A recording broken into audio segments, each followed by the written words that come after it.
బీఆర్ఎస్లో ఊహించని మార్పులు చోటు చేసుకోబోతున్నాయి. కేసీఆర్ అయితే ఒక మాస్టర్ ప్లాన్ సిద్ధం చేసుకున్నట్లుగా తెలుస్తోంది.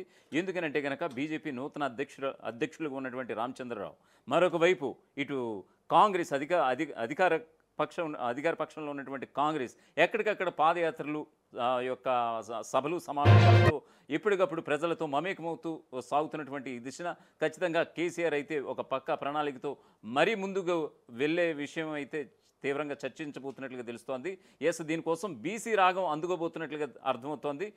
ఖచ్చితంగా ఢిల్లీ పెద్దలతో, ఢిల్లీ బీజేపీతో ఖచ్చితంగా నువ్వా నేనా అన్నట్టు పోరికి సిద్ధమవుతున్నట్లుగా తెలుస్తోంది. సో ఈ క్రమంలో వాస్తవానికి ఎలకదుర్తి సభ తర్వాత, ఆ సభ తర్వాత ఎక్కడా కూడా మాజీ ముఖ్యమంత్రి కేసీఆర్ ఎక్కడ కూడా బయటికి ఎక్కడ ప్రజాక్షేత్రంలోకి వచ్చినటువంటి సందర్భాన ఇప్పటి వరకు లేదు. మొన్న కేసీఆర్ ఫామ్ హౌస్లో, ఎర్రవెల్లి ఫామ్ హౌస్లో, లేకపోతే ఇక్కడ జూబ్లీహిల్స్లో నందినగర్ నివాసంలో తప్ప కార్యకర్తలతోటి, అలాగే పార్టీ సీనియర్ నేతలతో మాటామంతి తప్ప మిగతా వాళ్ళు ఎవరితోటి కూడా ఆయన ఎక్కడ కూడా ప్రజాస్పందన పెద్దగా కానరాలేదని తెలిసింది. కాకపోతే ఇది కాదు, ఇలా అయితే వర్కౌట్ కాదు, ఖచ్చితంగా బీజేపీకి ఇటు కాంగ్రెస్కి ధీటుగా ఖచ్చితంగా జవాబు చెప్పాలంటే ప్రజాక్షేత్రంలోకి వెళ్లాల్సిందే అన్నటువంటి ఒక నిర్ణయానికి వచ్చారట. సో దీనికి సంబంధించే ఒక ప్లాన్ ఆఫ్ యాక్షన్ అయితే సిద్ధం చేసుకున్నట్లు తెలుస్తుంది. అది కూడా లీక్ అయింది. బీఆర్ఎస్ వర్గాల నుంచి అయితే ఒక ఖచ్చితమైనటువంటి ప్లాన్ అయితే ఉంది.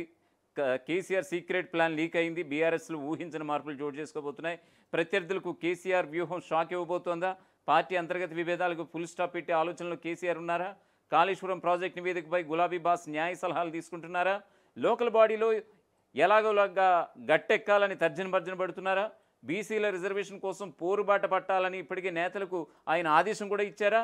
ఢిల్లీ బీజేపీతో ఢీకొట్టేలా కేసీఆర్ మాస్టర్ ప్లాన్ సిద్ధం చేసుకున్నారా?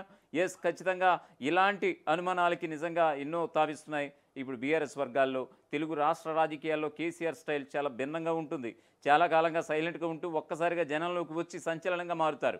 ఇప్పుడు అదే జరగబోతుందా అనేటువంటి చర్చ ఇప్పుడు బీఆర్ఎస్లో నలుగుతోంది. వివిధ కారణాలతో చాలా కాలంగా సైలెంట్గా ఉంటున్నారు మాజీ ముఖ్యమంత్రి కేసీఆర్.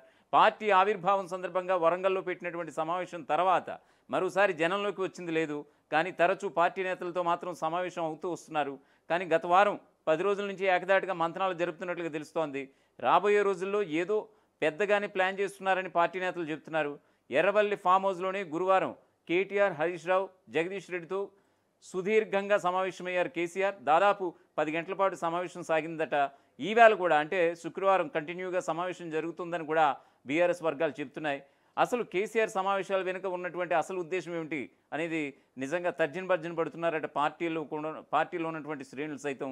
పార్టీ ఫిరాయించినటువంటి ఎమ్మెల్యేలపై స్పీకర్కు సుప్రీంకోర్టు 3 నెలలు గడువు ఇచ్చింది. దీనిపై ఎలాంటి వ్యూహాన్ని అనుసరించాలి, వారిపై ఎలా అనర్హత వేటు వేయించాలనే విషయాలపై కూడా మంతనాలు సాగిస్తున్నారట. స్పీకర్ అనుకూలంగా నిర్ణయం తీసుకునేలాగా ఎలాగోలాగా ఒత్తిడి తీసుకురావాలనే చర్చ కూడా పార్టీలో జరుగుతోంది. ఇక వరంగల్ సమావేశం తర్వాత తెలంగాణ రాష్ట్ర రాజకీయాల్లో చాలా మార్పులు వచ్చాయి. బీఆర్ఎస్ పార్టీలో కూడా చాలా అప్డేట్స్ మనం చూసాం. కానీ ఏ విషయంపై కూడా కేసీఆర్తో పాటు ఇంటర్నల్ చర్చల్లో కానీ వేరే ఎక్కడ కూడా స్పందించడం లేదు. ముఖ్యంగా కవిత విషయంలో సైలెంట్గా ఉంటూ వస్తున్నారు కేసీఆర్. 1-2 సార్లు కేటీఆర్ స్పందించారు తప్ప అధినేత నుంచి వేరే ఏ వ్యక్తి కూడా స్పందించలేదు. ఇప్పటికీ కూడా ఆ వివాదం ఇంకా ఒక కొలిక్కి రాలేదు. కవిత ఎక్కడ కూడా బీఆర్ఎస్ ప్రమేయం లేకుండానే తన కార్యక్రమాలు చేసుకుంటూ పోతున్నారు. బీఆర్ఎస్ పార్టీలోనే కాకుండా తెలంగాణ రాజకీయాల్లో కూడా చాలా అప్డేట్ చూసాం మనం. ముఖ్యంగా కాళేశ్వరం ప్రాజెక్టు అక్రమాలపై పెను దుమారమే రేగింది. దీనిపై విచారణ కమిటీ తన నివేదికను సిద్ధం చేసి ఆల్రెడీ గవర్నమెంట్కి ఇచ్చినటువంటి సందర్భం కూడా నిన్న చూసాం. ఇందులో ఏముందనేటువంటి ఆసక్తి యావత్ తెలుగు రాష్ట్రాల్లో ఉంది. ఇది కూడా పార్టీకి టెన్షన్ పెడుతోంది. ఈ విచారణకు కేసీఆర్, హరీష్ రావు, ఈటెల రాజేందర్ హాజరై తమ వాదనలు సైతం వినిపించారు. ఇప్పుడు ఫైనల్ రిపోర్ట్లో ఏముంది, అది రాజకీయంగా ఎంత సంచలనం కలిగించబోతోంది అనేటువంటి విషయాలపై చర్చ కూడా జోరుగా సాగుతోంది. ఈ రిపోర్ట్లో తమకు వ్యతిరేకంగా విషయాలుంటే కనుక ప్రజల్లోకి ఎలా వెళ్ళాలి, ప్రభుత్వ ప్రచారాన్ని ఎలా తిప్పికొట్టాలి అనేటువంటి విషయాలపై కేసీఆర్ తమ పార్టీ సీనియర్లతో చర్చోపచర్చలు మొదలుపెట్టారు. సో ఈ క్రమంలోనే ఎర్రవల్లి ఫామ్ హౌస్ వేదికగా డిబేట్స్ మీద డిబేట్స్ జరుగుతున్నట్లుగా తెలుస్తోంది. తెలంగాణ బీజేపీ కొత్త అధ్యక్షుడిగా వచ్చినటువంటి రామచంద్రరావు జిల్లాలను కూడా చుట్టేస్తున్నారు. అప్పుడే కాంగ్రెస్కి ప్రత్యామ్నాయం తామేనంటూ కూడా చెప్పేస్తున్నారట. ఇక బీఆర్ఎస్ పని అయిపోయిందని అంతర్గత కుమ్ములాటలతో ప్రజల తరపున పోరాడే శక్తి ఆ పార్టీకి లేదని ప్రచారం కూడా చేస్తున్నారట ఆయన. కాంగ్రెస్ ఎన్నికల హామీలు చూసి ఓటేసినటువంటి ప్రజలు మోసపోయారని, ఇప్పుడు బీజేపీ వైపు ప్రజలు చూస్తున్నారని ఆయన ప్రచారం చేస్తున్నారట. లోకల్ బాడీ ఎన్నికల్లో సత్తా చాటాలని ఊరూరా తిరుగుతున్నారు రామచంద్రరావు. ఇది కూడా బీఆర్ఎస్ను పరుగులు పెట్టించేలా చేస్తోంది. తెలంగాణలో మరికొన్ని రోజులు స్థానిక సంస్థల ఎన్నికలు ప్రారంభం కాబోతున్నాయి. పార్టీ బలోపేతానికి ఆయువు పట్టుగా భావించేటువంటి ఈ ఎన్నికల్లో సత్తా చాటాలని అన్ని పార్టీలు గట్టిగా ప్రయత్నాలు చేస్తున్నాయి. అందులో భాగంగానే కాంగ్రెస్ పాదయాత్రతో ప్రజలను కలుస్తుంటే జిల్లా యాత్రల పేరుతో బీజేపీ జనంలో ఉంటోంది. ఇక్కడ బీఆర్ఎస్ మాత్రం కాస్త వెనుకబడిందని చెప్పుకోవచ్చు. నిజంగా ఇప్పుడు ఈ విషయంపై కూడా వ్యూహరచన చేస్తున్నారు కేసీఆర్. స్థానిక సంస్థల ఎన్నికలు పూర్తయ్యే వరకు కేడర్ అంతా ప్రజల్లో ఉంటూనే ప్రచారం చేయాల్సిన అంశాలపై దృష్టి పెట్టబోతున్నట్లుగా తెలుస్తోంది. బీసీ రిజర్వేషన్ అంశంపై బీఆర్ఎస్ ఇప్పటివరకు పెద్దగా పట్టించుకున్న పాపాన లేదు. కానీ అన్ని పార్టీలు బీసీ జపం చేస్తున్నటువంటి వేళ ఇప్పటికైనా స్పందించాలనే ఉద్దేశంతో భారీ స్కెచ్ వేసినట్లుగా తెలుస్తోంది కేసీఆర్. దీనిపై చర్చించేందుకు కరీంనగర్లో బీసీ సభ ఏర్పాటుకు సన్నాహాలు చేస్తున్నట్లుగా తెలుస్తోంది.